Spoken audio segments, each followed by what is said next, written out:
What is up, fellow vapors? Welcome back to the Man Cave here at Man Cave Vapes again tonight. Second video tonight.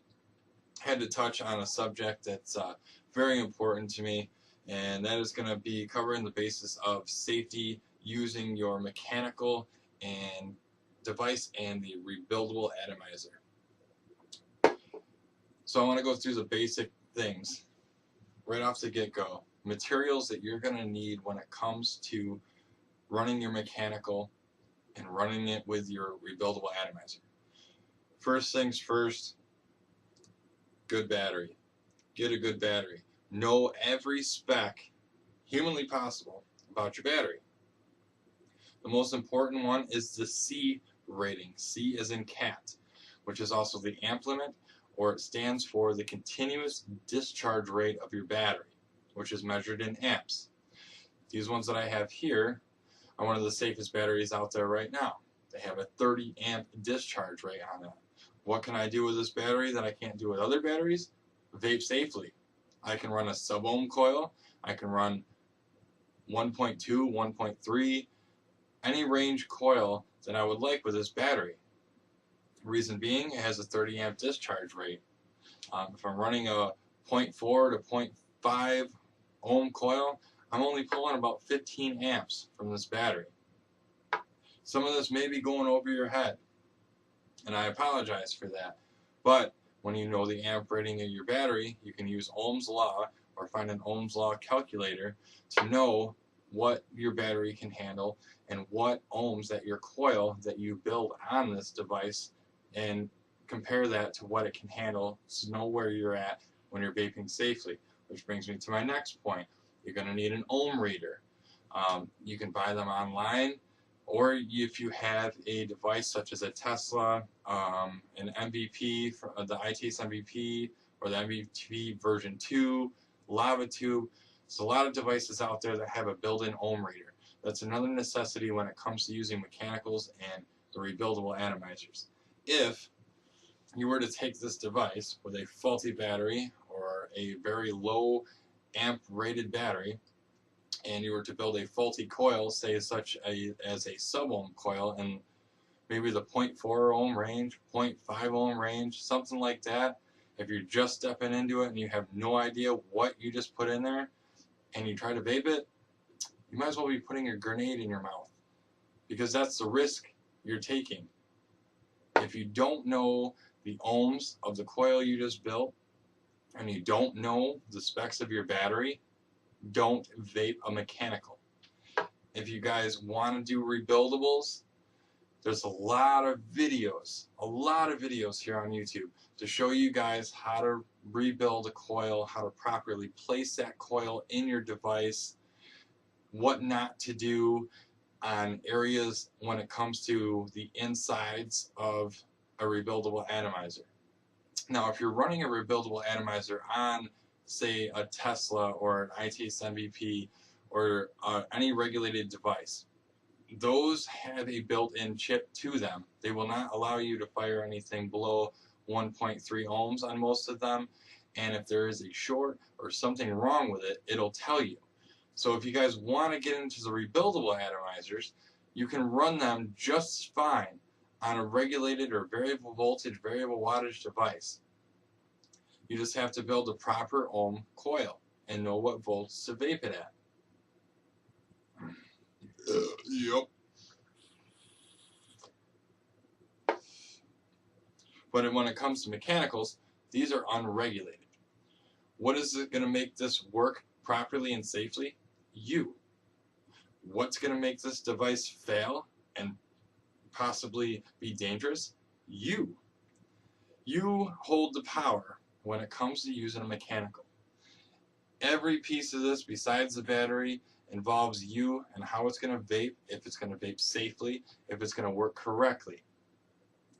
When you build your coil on this device, you build your coil. If you don't know how to build a coil, do your research, guys. This video is about safety. That's all this is about. I'm not going to tell you how to build things. I'm not going to tell you what to do. I'm here to tell you what not to do. Do the research on how to build a coil. Once you have checked the ohms on that coil, via ohm checker or a device that reads your ohms, then you can have it on the device. When it's on there, check that when you place that coil inside of here, which you see there's two posts, a coil and a wick there. One is a positive, one is a negative. Some rebuildable atomizers will have more than two posts for doing numerous coils. Same concept. When you place that coil in there, make sure that the coil is not touching the negative and positive posts. The only thing it should be touching is your leads that go onto there.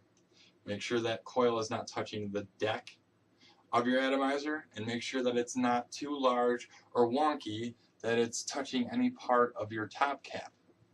All of those things could possibly cause a short in your device. Will that short cause this to explode? No, it doesn't mean that that's what's going to happen. Can it cause it to heat up, cause damage to your battery or bad venting? Yes, it can do that. Could it possibly explode? Yes, if you have a severe enough short and it doesn't stop shorting out from you just pressing that button one time, then yes, it could. A couple things to look out for when it comes to shorts. If everything in here looks good and it's not touching and you're vaping it and you're still getting a really harsh, nasty, just disgusting vape, you could have what they call a hot spot. What you do to check for hot spots: if you don't have a wick in that coil, when you first put it on the device and you do what they call pulsing a coil, you press the fire button and let it glow red. That coil should glow red from the inside out.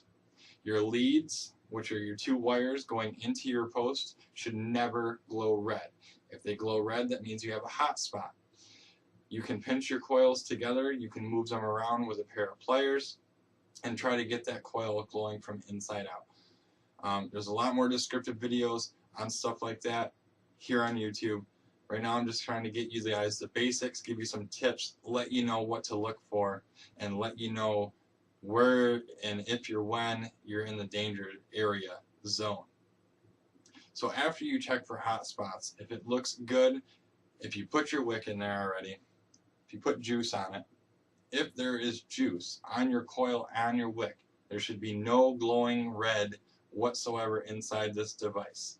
If there's juice on it, it should just be vapor coming off of that coil, such as this. That's all you should see. You should not see any red, any glowing, anything like that. If you're vaping your device, your mechanical, and you feel anything below the atomizer or slightly above the top cap getting warm, stop using it. If there's the center tube of your device is getting warm or hot, don't use it anymore. If the bottom fire pin here, anything in this area at the bottom of your battery is getting hot, immediately stop using it as well. Even take the bottom cap off, remove that battery, and don't go back to using the mechanical. That means you either have a faulty battery that's not capable of running the coil that you have on there, or you possibly have a bad short in the build that you've just put on there. Basically, my warning to you guys, if you guys want to get into mechanicals, they're great, they perform awesome, the rebuildable atomizers as well. The flavor that you get out of these is like no other device out there. And they're super easy to rebuild the coils, but they're also super easy to mess up. If you guys want to get into mechanicals, my suggestion to you and my warning to you is just to do it safely. Know your stuff. Do a little bit of research. The internet's here. YouTube is here. You have plenty of people out there that can show you exactly what to do and what not to do. The vape experience is great. This is what works for me. I've been more than happy with it. But if you're going to do it, guys, I can't stress this enough, do it safely. Remember the things that I told you. Get a good battery. Know the specs of your battery. Get an ohm reader or something that can tell you what ohms are on the coil that you just built. And make sure you check for shorts. Check for any type of hot spots, shorts, or anything in the device. And as the device gets warm, stop using it. Don't chance it. If you're going to chance it, you shouldn't be doing mechanicals. It's a great hobby. It's fun to experiment with. It's nice to just experiment with different coils and things like that. And it's a great vape. So all in all, guys, I'm done with the rant about safety. Do it right. Do it safe. Thanks again, guys, for checking out Man Cave Vapes.